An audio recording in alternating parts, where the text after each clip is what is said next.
Hello and welcome everybody. This video covers my Harbinger of Decay build, a reliable and fun setup for solo players that even has the option to be played with two different main archetypes without the need to reset any trade points and buy the very expensive item for that. The difficulty you see on screen is mostly veteran, but I also did a complete Hatchery run, including the boss fight on Apocalypse difficulty, which is also in this video. The Harbinger of Decay is centered around huge self-healing capacities on one side and spreading death and decay faster than an STD in a swinger club on the other side. You can reliably deal an immense amount of acid and corrosion damage with both weapons and have permanent mod activation as long as enough enemies are available. But in big fight events or boss encounters, you will never run out of sufficient mod power, as you can see in the according footage. The playstyle is to keep a high uptime on both weapon mods, which is a lot easier than it may appear. See the weapon section of this video for more details. For optimal damage, you will use your long gun while acid shot is active, choke close-up enemies with your handgun to death, and send out some target-seeking, very powerful acid clouds to ruin your enemy's life permanently. This nano swarm mod can usually be reactivated as soon as it expires. Your skills ensure your survival, and in hard encounters you have 3 different healing options you can choose from. Mastering this build means you have a high situational awareness and are tasked with when to activate and use which skill and which mod. No worries, the build also provides a lot of room for errors while getting into it. The build also has a lot of flexibility.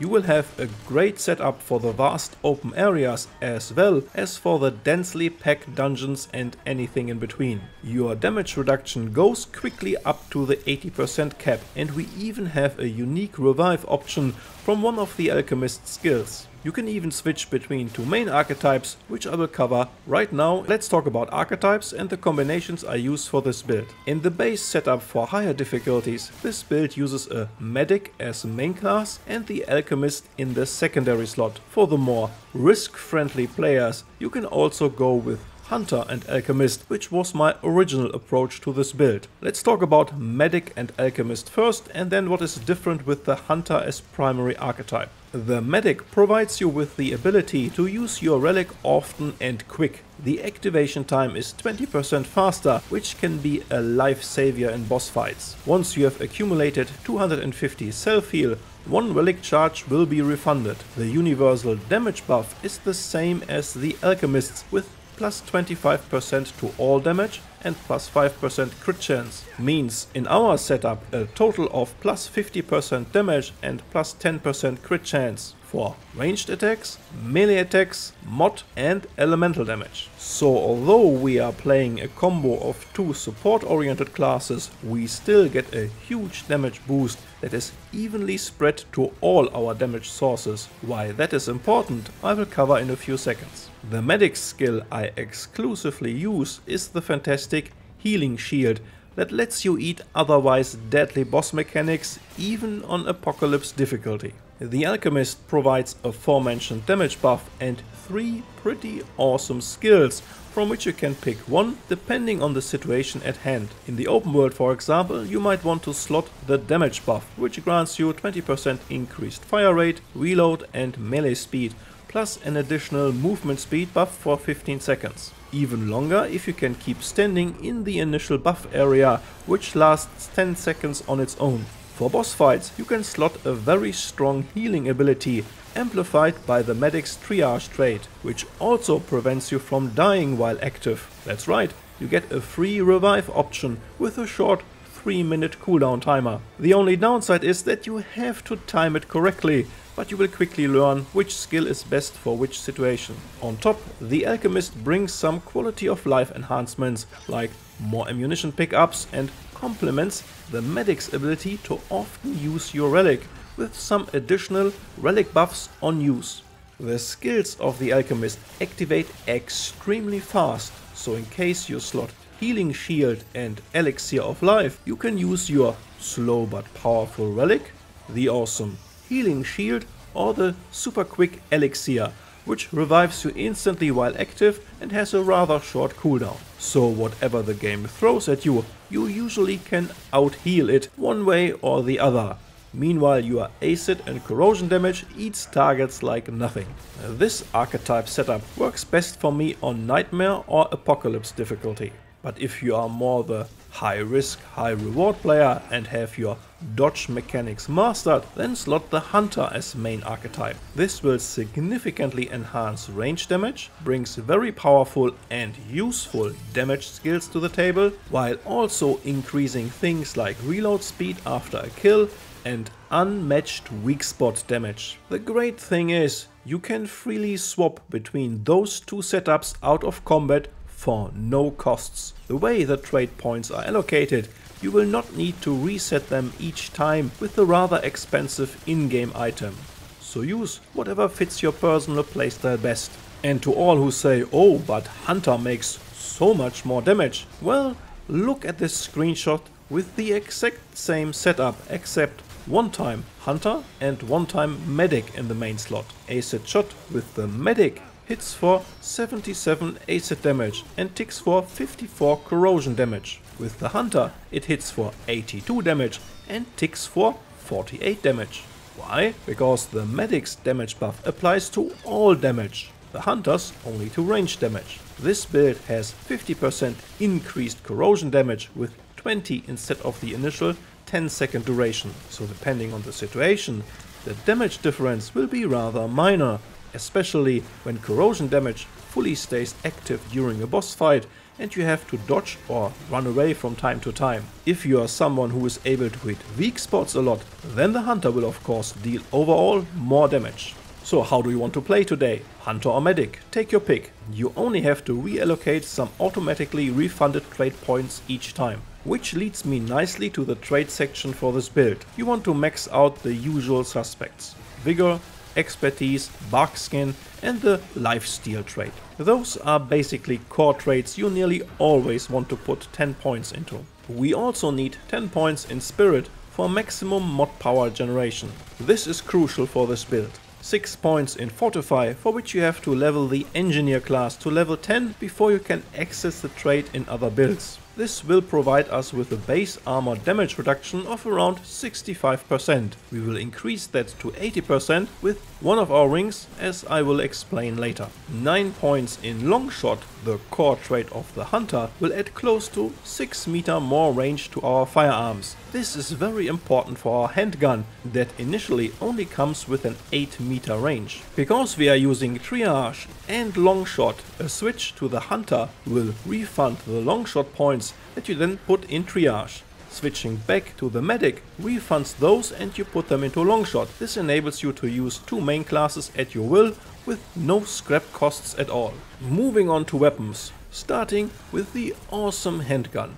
This little pestilence spreader will literally choke enemies to death, and creating choke points, pun intended, in tighter sections is pure fun. Enemies which die from Nebula also leave a gas cloud behind that deals damage. So you get the picture and can see it a few times in the footage.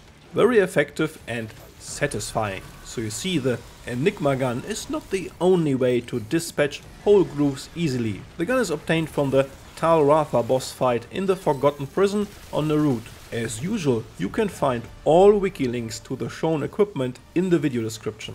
The weapon mod spawns 6 powerful and target-seeking acid clouds that attack enemies in the area for 15 seconds. If you only use the handgun, this setup will refresh the mod before a full magazine is spent, so as long as there are enemies, you can endlessly activate it, making this a deadly setup even on Apocalypse for enemies and groups up to 14 meter away, thanks to the long shot trait to offset the very low initial 8 meter range of the gun. The Bandit Mutator increases our ammunition efficiency and fire rate on top by 10% and makes the magazine last for a very long time, with basically 30% more rounds to fire. As long gun I use 2 different depending on the situation. Both use the Acid Shot mod and the deadly calm mutator that you simply switch forth and back. This game really needs a loadout feature as soon as possible. For sustained fire, big encounters and bosses, I prefer the medic's starter LMG that I basically never reload manually. As you can see